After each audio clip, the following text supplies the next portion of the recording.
എൻ്റെ പരിശുദ്ധി അമ്മ ജീവനോട് പ്രത്യക്ഷപ്പെട്ട ഈ പുണ്യ മണ്ണിൽ നിന്നുകൊണ്ട് സാക്ഷ്യം പറയാൻ അമ്മയെ അനുഗ്രഹിച്ചതിന് അമ്മയ്ക്കും അമ്മയുടെ മകനും കോടാകോടി നന്ദി പറയുന്നു.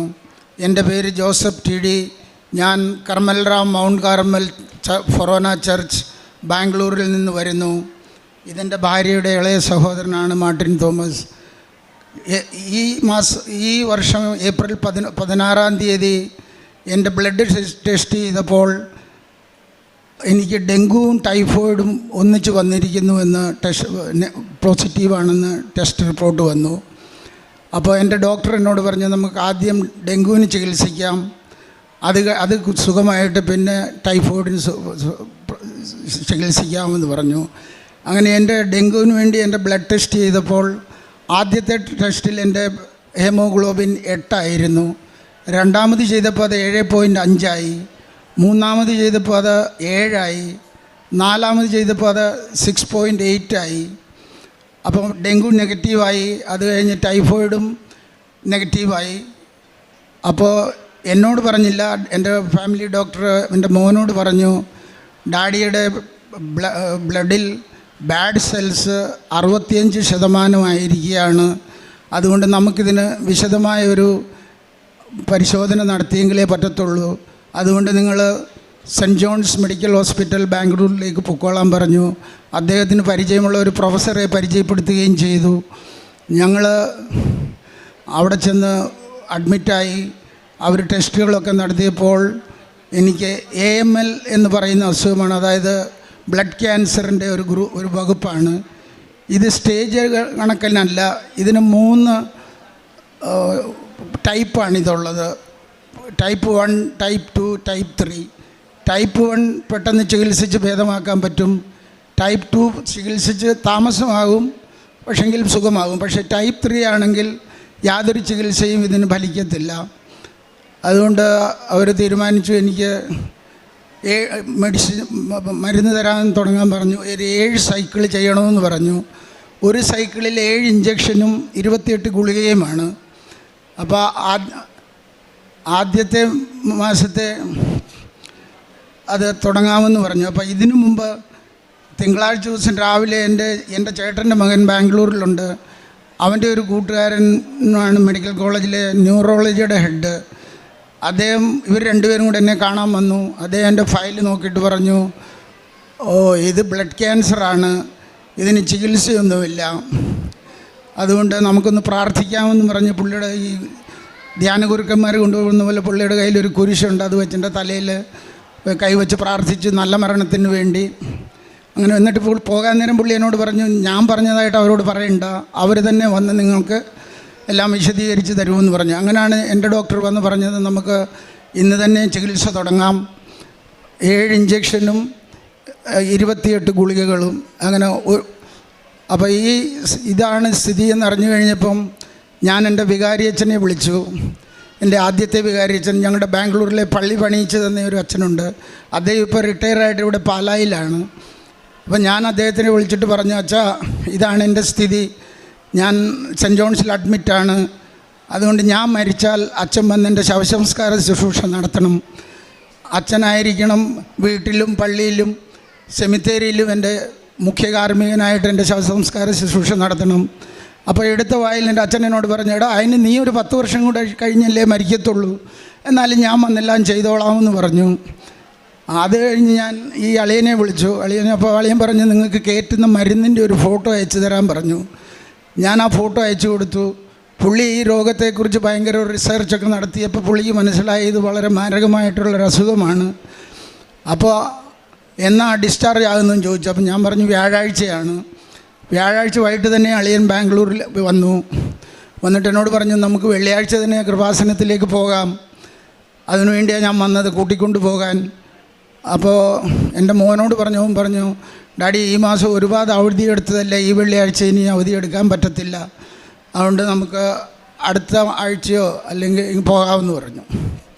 അപ്പം ഞാൻ അളിയനോട് പറഞ്ഞു, അളിയ, അപ്പോൾ അളിയൻ വന്നപ്പോൾ തന്നെ, എന്നെ കാണാൻ വന്നപ്പോൾ തന്നെ കൃപാസനത്തിൽ നിന്നുള്ള വെഞ്ചരിച്ച തൈലം കൊണ്ടുവന്നിരുന്നു. അതെൻ്റെ നെറ്റിയിൽ പുരട്ടി ഒരു തുള്ളി കുടിക്കാൻ തന്നു, തേൻ വായിലൊഴിച്ച് തന്നു.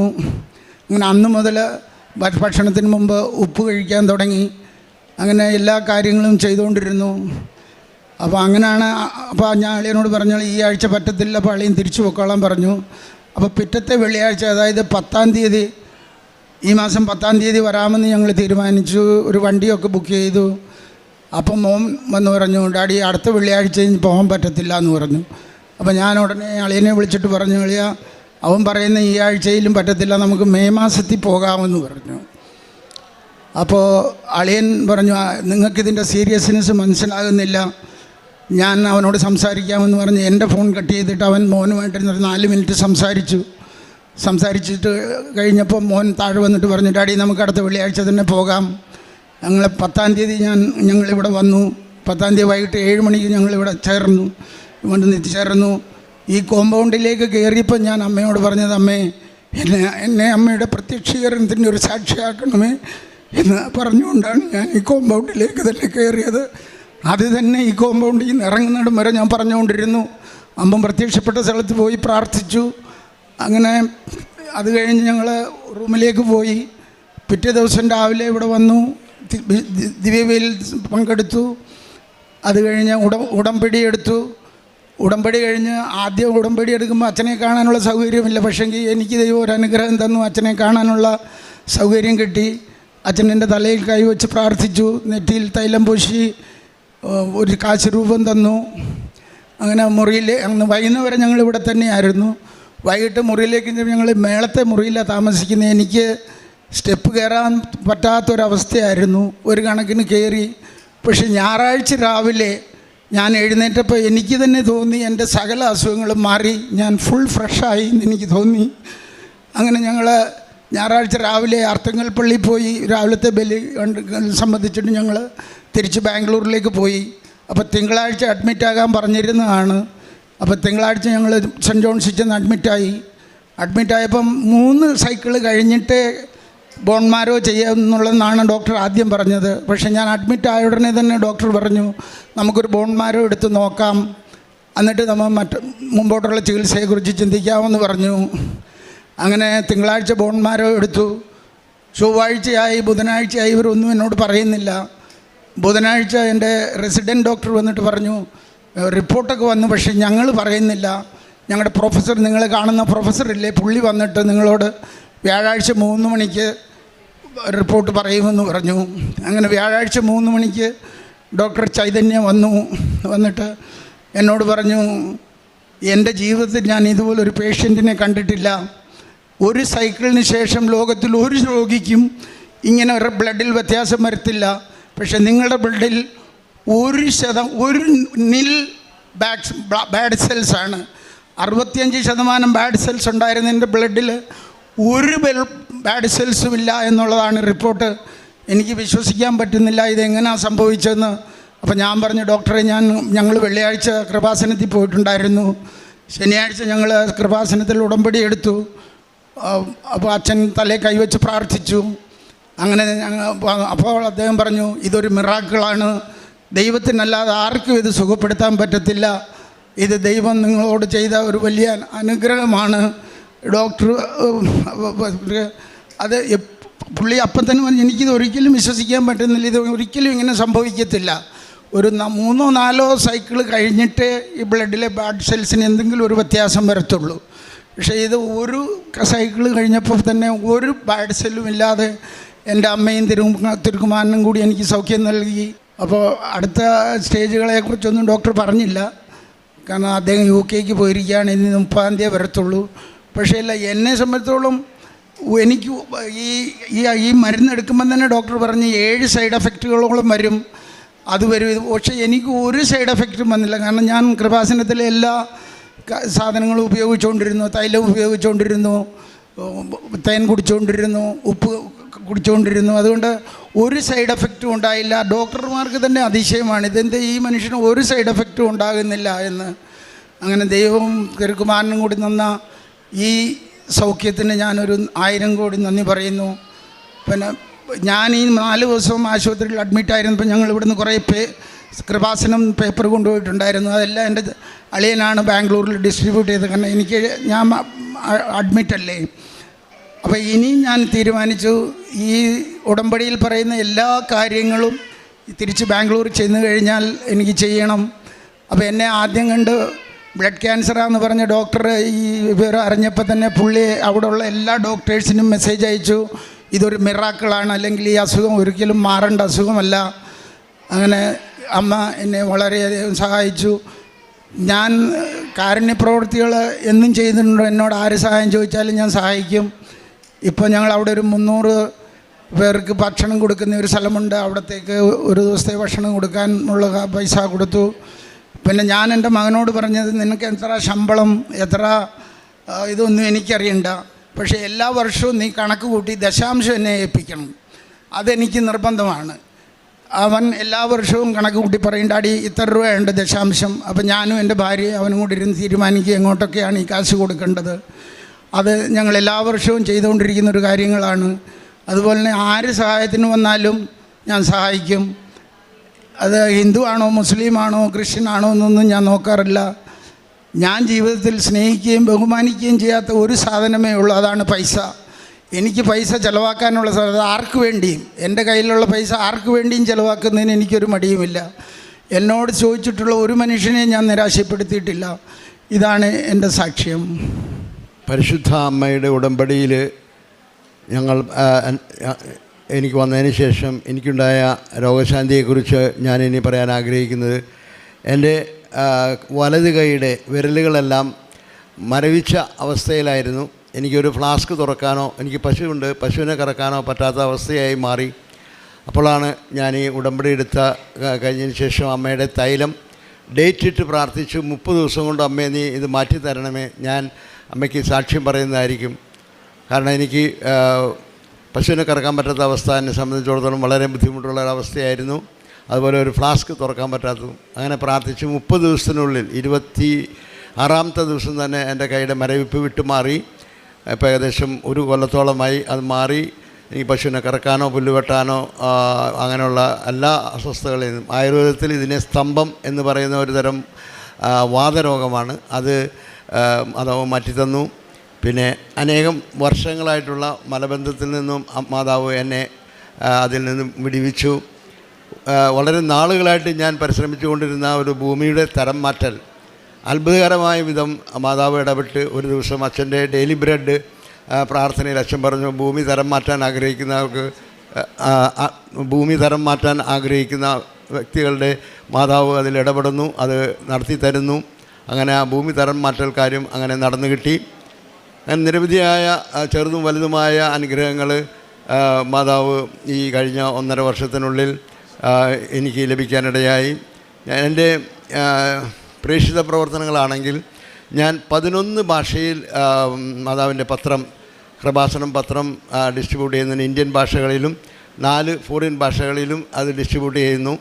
പിന്നെ ഞങ്ങളുടെ ഒരു കൂട്ടായ്മയുണ്ട്, 150ഓളം പേർ രോഗികൾക്ക്, കിടപ്പ് രോഗികൾക്ക് ഭക്ഷണം കൊടുക്കുന്ന, ഞായറാഴ്ച മുതൽ വ്യാഴാഴ്ച വരെ ഉച്ചഭക്ഷണം സൗജന്യമായി കൊടുക്കുന്ന ശുശ്രൂഷയിൽ ഞങ്ങളുടെ കൂട്ടായ്മയുടെ ഒരു ഭാഗമായിട്ട് അത് പ്രവർത്തിക്കുന്നു.